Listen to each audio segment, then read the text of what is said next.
Osvaldo Giordano, ministro de Finanzas, en el piso 34, lo más alto de Córdoba. Te cuento, Osvaldo, la idea de esta sección es tratar de que el 2020 pasó y que ya estamos solo por delante. Dejamos el espejo retrovisor para verlo de vez en cuando, pero miramos por el parabrisas. Contame cuáles son los grandes números del presupuesto que está en trámite legislativo. Ingresos, egresos, superávit o no primario, financiero. Mira, es obviamente un presupuesto de transición y si todos los presupuestos en la Argentina son provisorios, este es particularmente provisorio por los altísimos niveles de incertidumbre que tiene. Siempre lo fue en la Argentina, ¿no? Y este más.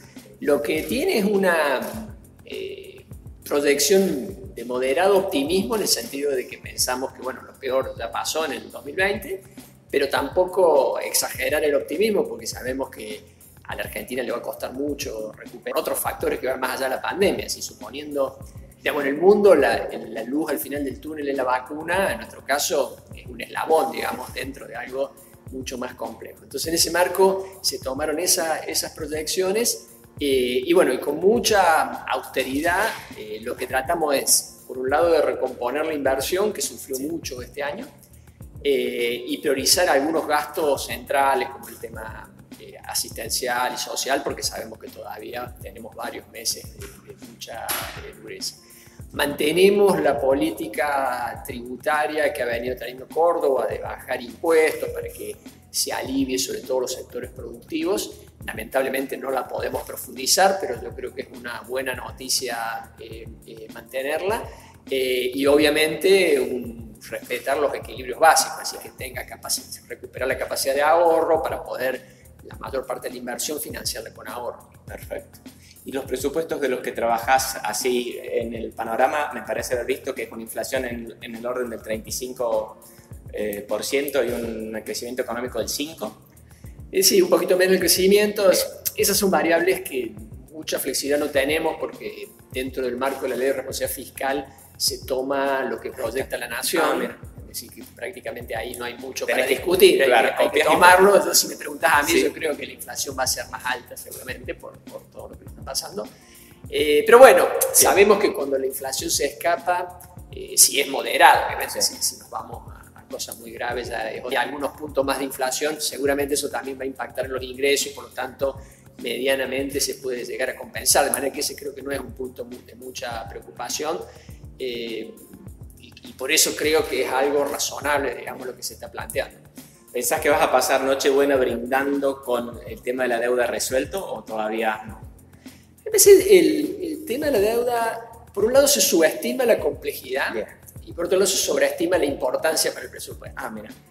La complejidad, digo, bueno, mira, en el frente tenemos gente difícil, es decir, un grupo además heterogéneo, hay posiciones muy distintas, unas muy duras, otras mucho más dialoguistas. Son 3 bonos, a diferencia de lo que son otras provincias o la ciudad que tenía un solo bono. Uno que vence, digamos, dentro de muy poco, lo hace mucho más difícil. No es lo mismo estar discutiendo, bueno, vamos a ver un bono dentro de 5 años, otro de 5 meses. De manera que, bueno, eso lo hace más difícil. Pero por otro lado, pasó, ¿no?, a nivel nacional también, ¿no?, donde tuvimos muchos meses diciendo, no, se arregla la deuda, se arregló y la furia duró unas horas. Pasó eso y ya de vuelta los mismos problemas.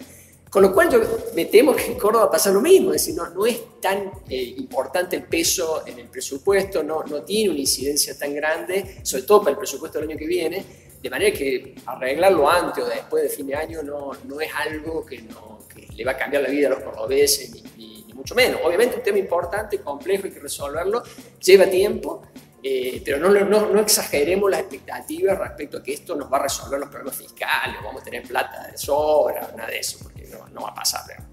Ya estás viendo la recaudación que está empezando a seguir la curva de inflación y estar un poquito por arriba en términos reales a nivel nacional. Digo, en Córdoba, ¿cómo estás viendo eso? Mira, yo creo que eso también hay que verlo con precaución, porque hay como una división. Los impuestos más ligados al consumo, a la producción, a la actividad económica, a nivel nacional IVA, a nivel provincial ingresos brutos, tienen un comportamiento más modesto, es decir, por abajo de la inflación. Es decir, lo que está reflejando que la actividad económica todavía está muy por debajo. nos está salvando, entre comillas, la recaudación, los otros impuestos. A nivel nacional, bienes personales, que se aumentó mucho la alícuota, ganancias, que ha habido una serie de cambios que lo han ayudado. A nivel provincial, los patrimoniales, el inmobiliario, el automotor. De manera que también hay que tener una lectura cuidadosa. Digo, está bueno de que la recaudación se mueva, pero no nos creamos de que esto estamos por ejemplo, la recaudación de noviembre, digo, por arriba del año pasado, bastante por arriba, pero si uno mira IVA y ganancias, sigue estando por debajo, que es la más relevante, digamos, como tendencia de largo plazo. Perfecto. El tema de la caja que conoces muy bien, el financiamiento que hace falta el año que viene, es un montón, pero es en términos relativos, un poco menos que la inflación. ¿Cómo estás viendo ese panorama? Y estamos muy dependientes de que la nación cumpla lo que tiene que cumplir. Bueno, ese es un tema muchísimo más importante que la deuda, por los volúmenes. Un déficit bien medido, arriba de los 30.000 millones de pesos, en los cuales parte se financia con más aporte de los activos, parte con transferencia a la nación, donde esperamos 16.000 millones de pesos, y parte va a tener que ser con aportes, digamos, desde el Tesoro. Efectivamente, lo de la nación es muy relevante, una proporción alta del déficit. No es ningún regalo, no es nada del otro mundo. Es lo que diría que Córdoba recibe mucho menos que las provincias que transfirieron en su caja, es decir, no hay ningún privilegio. Más bien, acá hay una pérdida que tienen las provincias con caja. Y bueno, lo que se ha considerado es que se cumplen las normas nacionales, que es lo que debería ser, y estimamos que va a ser así. Bien, pero es un tema que te preocupa, que seguís y te ocupa. Dados los antecedentes, digamos, de incumplimientos en el pasado, de todos los gobiernos, porque bueno, recordamos, digamos, lo más conflictivo que fue en la época de kirchnerismo, donde bueno, se llegó hasta un juicio, pero también con Macri fue muy tortuoso el proceso, con muchos idas, venidas, muy dilatorio todo y demás, con mucho atraso. Entonces estamos cobrando casi con 2 años de diferencia. Obviamente yo creo que hay que... Sin actualizaciones. Sin ningún tipo de actualización. Entonces, imagínate el volumen de plata que es, 2 años de inflación, cárgale a eso, el perjuicio que es para... No, sí, vos ves los números de las provincias con cajas y los números fiscales de las provincias sin caja, y es notable el impacto que tiene el sistema previsional sobre la finanza de las provincias con caja. Es una diferencia notable. Es decir, nosotros para tener, digamos, Córdoba, para tener una cuenta más ordenada, tiene que hacer un enorme esfuerzo en otras áreas para compensar este desbalance. Bien. El sistema argentino es un galimatías, y aparte de numeroso y poblado, que la clase política, la sociedad, no le ha encontrado una vuelta. Estamos con ese mandato de la Constitución, de un nuevo pacto federal. Vos me parece que suscribís a una idea de IDESA, de eliminar la coparticipación como un primer paso para rediscutir cómo se financian provincias. Contame cómo ves ese tema y qué viabilidad política le ves. Mirá, yo creo que estamos en una gran mentira, es decir, que en la Constitución dijimos vamos a hacer una nueva ley, y uno cuando mira lo que se proponían sabemos que era imposible. De hecho, bueno, ya llevamos 30 años sin cumplirlo y podemos llevar otros 30, digamos, porque no hay forma de que haya un acuerdo tal como está planteado. Es decir, como decir, mira, nos vamos a poner de acuerdo en algo que no, sabemos que no hay forma de ponerlo, entonces nos mentimos diciendo, sí, vamos a hacerlo, y vamos renovando la promesa durante décadas. Por eso yo creo que hay que replantearse, y en ese sentido yo creo que no tiene lógica que haya tanta recaudación a nivel nacional, tanta concentración de recaudación para luego volver a las provincias, cuando la mayoría de las provincias, no en cantidad, pero sí en provincia en términos de agregado económico, podrían recaudarse sus propios ingresos. Si yo no veo razón por la cual la provincia de Buenos Aires, Córdoba, Santa Fe, y que hablar Ciudad de Buenos Aires, Mendoza o incluso Entre Ríos, son provincias que podrían autofinanciarse, si le dan las potestades para recaudar, autofinanciarse. Y dejar, digamos, la coparticipación, que ya no debería llamarse como tal, solo para asistir a las provincias más atrasadas, que son básicamente las del norte del país. Eso hay un mecanismo mucho más chico, porque si bien el territorio es mucho, en términos económicos es algo chico el norte del país, y mucho más justo en el sentido que podría decir, bueno, mira, las provincias ricas hacemos un aporte solidario para financiar las provincias pobres, obviamente condicionado a que estas provincias pobres tengan una estrategia de desarrollo para que se cumpla lo que el espíritu de la coparticipación, que es que se nivelen, no como ahora que cada vez la brecha es más grande. Entonces, sí, bueno, Ciudad de Buenos Aires, Provincia de Buenos Aires, Córdoba, Santa Fe, hacen un esfuerzo para subsidiar a las pobres, apuntando a que en algún momento estas pobres se van a igualar o se van a nivelar con las más desarrolladas. ¿Y le gusta la idea? ¿La defiende? Él, digamos, lo ha dicho públicamente, por ejemplo, cuando él planteaba eliminar el ingreso bruto y crear IVA, por ejemplo, ¿por qué no el IVA directamente que lo cobren las provincias? Van en esa línea. Sabemos que es una tarea política de alta envergadura, pero creo que, insisto, el otro camino es seguir mintiéndonos. Perfecto. Has puesto especial énfasis vos en esas reformas del Estado posibles, no en la mega reforma del Estado, sino en simplificar trámites, en facilitarle la vida al ciudadano. De muchas cosas que has hecho y que uno por ahí pierde de vista, ¿cuáles son las tres que de decir, acá fue donde mejor hicimos las cosas, esto está bueno y llegó para quedarse? Yo soy un fanático de eso porque creo que por ahí es el camino, no por las grandes cosas, los grandes títulos, sino ese trabajo día a día. Segundo, creo que esta pandemia y todo lo mal que nos ha pasado en el 2020 es una oportunidad para profundizar esto que necesitamos.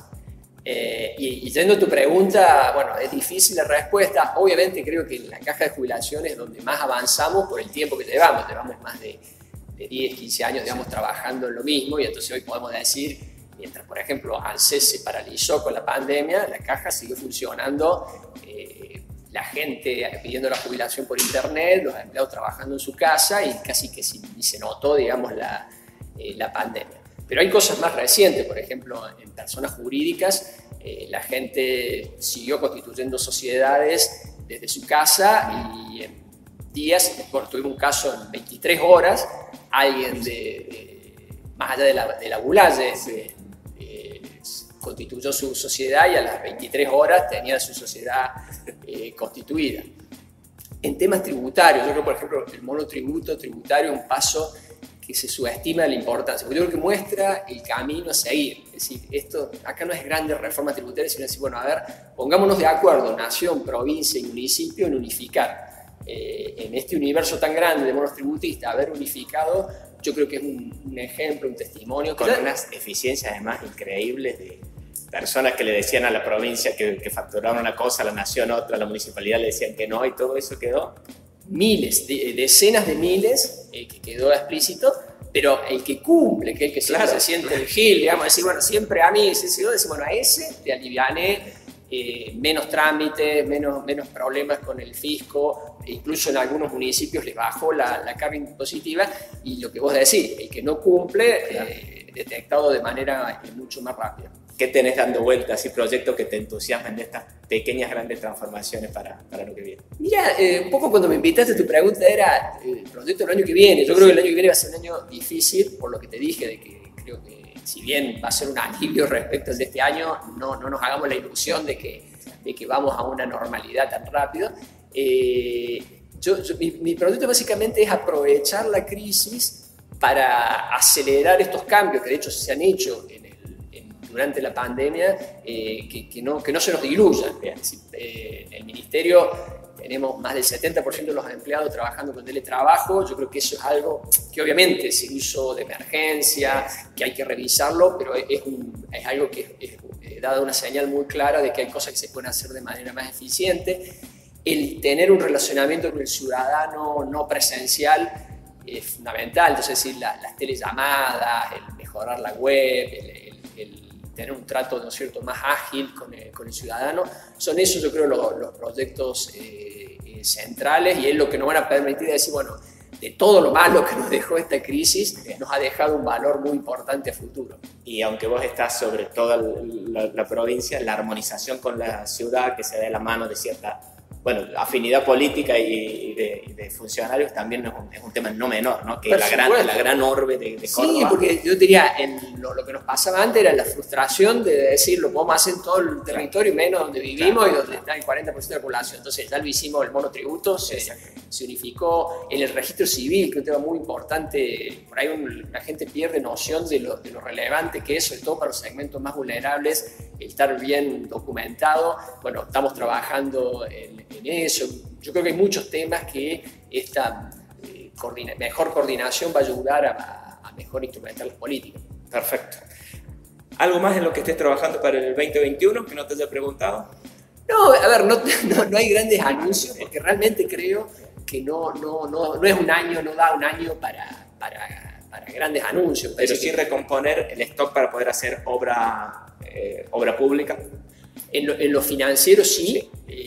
Yo creo que eso es clave porque realmente la baja de la inversión de este año ha sido muy fuerte y no deseable, digamos, y por eso, bueno, estamos trabajando en la idea de recomponer tanto la de la provincia como, bueno, buscar con los municipios lo mismo, porque, bueno, los municipios han replicado lo mismo, pero creo que lo más original, digamos, sería aprovechar toda esta revolución que se ha dado en el trabajo dentro del Estado, en usar la tecnología, en vincularse con el ciudadano vía digital, no perderla, sino todo lo contrario, ir por más. Y que una vez que pandemia asumamos con naturalidad, por ejemplo, que Renta no atiende gente físicamente o que, bueno, IPJ, por ejemplo, va a empezar a incorporar a partir de enero también la sociedad responsabilidad limitada, que antes la trataba la justicia y era bastante lenta, bueno, también que la tenga IPJ. Es decir, hay muchos micro, digamos, temas en donde con innovación, tecnología, cambio de la forma de trabajo del Estado, se le puede dar mejores servicios a los ciudadanos. ¿Los proveedores cómo están en relación al bono ese que a principio de pandemia lanzaron? Eran 9.000 millones.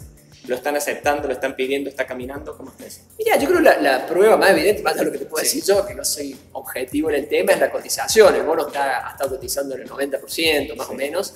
De hecho, al no bajar tanto el precio, nos está costando que lo usen para pagar impuestos, con lo cual, bueno, ahí estamos justamente con mi equipo trabajando en una estrategia más agresiva sobre los deudores para que lo compren, digamos, y lo usen para pagar deuda. De manera que yo creo que fue un buen instrumento para el momento que estábamos, ¿no? Un momento difícil que permitió descomprimir una situación difícil. ¿Colocaste mucho de ese bono ya? ¿Del total permitido por la ley? Sí, no tengo acá el número, pero estamos arriba de los 5.000, 6.000 millones, sí, es bastante. Estamos un poco atrasados en la recuperación vía rentas. Lo cierto, también es difícil cobrar impuestos en este contexto, ¿no es cierto? Bueno, hay que ser muy cuidadosos, entendemos que los contribuyentes están con otras prioridades antes que pagar impuestos, pero creo que, bueno, ya el año que viene eso se va a solucionar y, bueno, yo creo que ha sido una buena herramienta. Perfecto. Muchas gracias, Osvaldo. Gracias a vos.